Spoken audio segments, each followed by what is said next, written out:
সরল অঙ্ক যেহেতু প্রথম বন্ধনী দ্বিতীয় বন্ধনী আছে, প্রথমেই করতে হইবে প্রথম বন্ধনীর কাজ।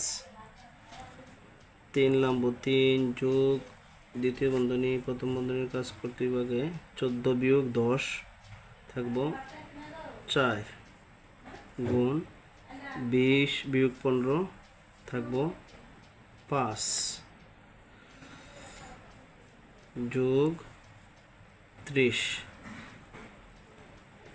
দ্বিতীয় বন্ধনী ভাগ 25 বিয়োগ 4 ইকুয়াল 3 যোগ দ্বিতীয় বন্ধনীর মধ্যে যেহেতু গুণ এবং যোগের কাজ আছে, গুণের কাজ করতে হবে আগে।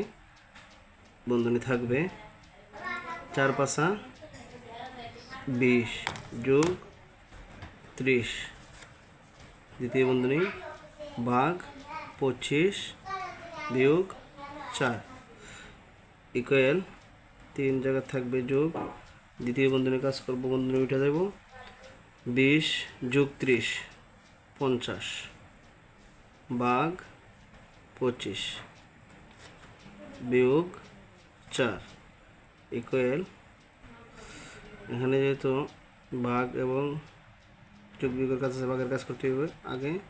তাহলে 3 যোগ 50-এর সাথে 25 ভাগ করলে হবে 2 বিয়োগ 4 যোগের কাজ করতে হবে আগে। 3 যোগ 2 5 বিয়োগ 4 5 বিয়োগ 1 5 বিয়োগ 4 1 উত্তর হবে 1। উত্তর 1। বুঝতে পারছো?